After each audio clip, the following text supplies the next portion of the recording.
এবং সংশ্লিষ্ট সকল মন্ত্রণালয়ের সচিবগণ ছিলেন। আমরা যে সিদ্ধান্তগুলো পেয়েছি মাননীয় প্রধানমন্ত্রীর কাছ থেকে সবার সাথে আলোচনা করে যিনি অনুশাসন যেগুলো দিয়েছেন, 1 নম্বর হলো নিরাপদ করতে হবে সড়ক যাতায়াত এবং সড়কের পাশে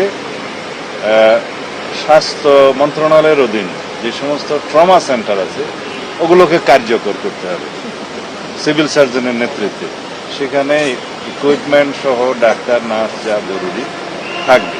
নিকটবর্তী উপজেলা হাসপাতাল এবং জেলা হাসপাতাল বা অন্যান্য হাসপাতাল যেগুলো আছে করব, যাতে কোনো রকমের যদি অ্যাক্সিডেন্ট হয়ে থাকে সেটা অ্যাড্রেস করা যায় ইমিডিয়েট।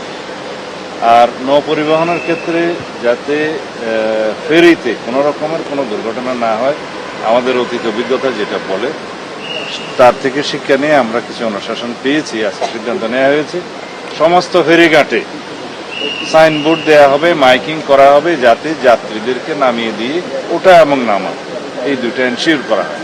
এই ক্ষেত্রে যদি কোনো বাস চালকের কোনো গাফিলতি থাকে তাহলে তার লাইসেন্স নিয়ে একটা সিদ্ধান্ত নেওয়া হবে। সেটা বাস মালিক এবং শ্রমিক সমিতির ফেডারেশনের সাথে মিটিং করবেন সড়ক পরিবহন মন্ত্রী, সেতুমন্ত্রী, তিনি সেখানে তাদেরকে অনুরোধ জানাবেন এটা যাতে বাস্তবায়ন করা যায়। আর অন্যান্য ক্ষেত্রে আমরা যাতে যথাবিহিত ব্যবস্থা নিতে পারি সেজন্য 7 দিন আগের থেকে স্বরাষ্ট্র মন্ত্রণালয়ের অধীনে আমাদের পুলিশ হেডকোয়ার্টার একটা মনিটরিং সেল করবে। সেই মনিটরিং সেলের মাধ্যমে আমরা মহাসড়কে আমরা সার্কিট ক্যামেরা যেখানে আছে সেখান থেকে আমরা দৃশ্য পাবো। অন্যান্য ক্ষেত্রে আমরা ইনফরমেশন যাতে জেলা পর্যায় থেকে মহাসড়কের আশেপাশে বিভিন্ন তথ্য উপাত্ত সংগ্রহ করে সবসময় মনিটরিং করতে পারি, ল অ্যান্ড অর্ডার যাতে আমরা কন্ট্রোলে রাখতে পারি সেই জন্য।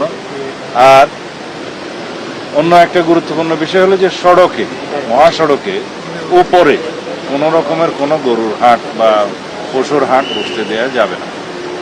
আর রেল লাইনের অন্তত এমন দূরবর্তী স্থান নির্ধারণ করতে হবে যাতে রেল লাইন কোনো ব্লকেজ না হয় এবং পশুর পারাপারের সাথে যাতে রেল লাইনের চলাচলে কোনো অসুবিধা না হয় সেই জন্য এটা প্রিকশনারি মেজার্স হিসাবে আমরা বলেছি যারা রেল লাইনের আশেপাশে কোথাও দূরবর্তী স্থানে যাতে কোনো ঝুঁকি না হয় সেই সমস্ত স্থানে দেওয়ার জন্য।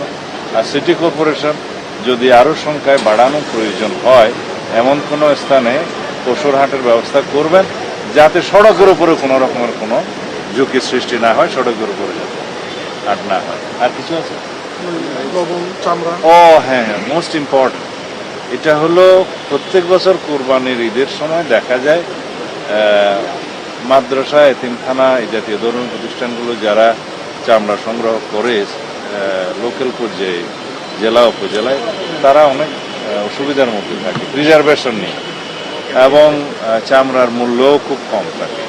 এই বিষয়ে মাননীয় প্রধানমন্ত্রীর সংশ্লিষ্ট দপ্তরগুলোর সাথে কথা বলবেন।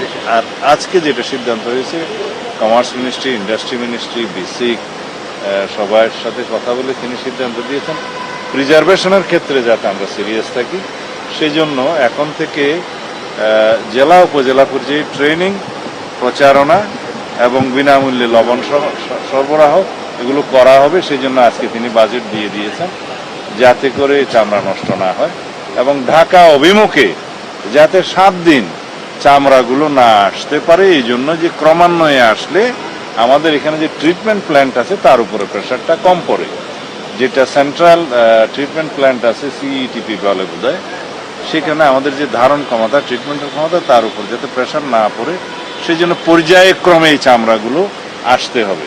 সেই জন্য একটা অনুশাসন দেওয়া হয়েছে। স্থানীয় পর্যায়ে জেলা প্রশাসকদেরকে অনুরোধ করা হবে, তারা এখন সবাই ঢাকায় আছেন একটা সম্মেলন করতে, সেখানে স্থানীয় সরকার মন্ত্রী প্রতিমন্ত্রী তারা অনুরোধ করবেন যাতে জেলা পর্যায়ে থেকে বিভিন্ন জায়গা থেকে ক্রমান্বয়ে চামড়াগুলো আসে, 7 দিন যেন ঢাকা অভিমুখে না আসে এবং এই 7 দিন যাতে সুষ্ঠুভাবে প্রিজার্ভ করতে পারে সেই জন্য তাদেরকে সমস্ত সাহায্য সহযোগিতা করা হবে।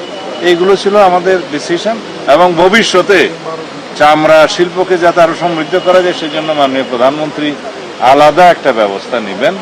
এই ইন্ডাস্ট্রিকে কিভাবে ডেভেলপ করা যায়, সেন্ট্রাল ইটিপির ক্যাপাসিটি যাতে বাড়া যায় এবং যেগুলো ব্যক্তি মালিকানা অথবা বিভিন্ন কোম্পানি যারা এই চামড়া শিল্পের সাথে জড়িত তাদেরকে তাদের ইন্ডাস্ট্রিতে যাতে ইটিপি স্থাপন করা যায়, অনেকে করেছেন বড় বড় যারা কারখানার মালিক, বাকিগুলোতে যাতে করা যায় সেই জন্য তিনি ব্যবস্থা নেবেন এবং সবাইকে অনুরোধ করছেন। ধন্যবাদ।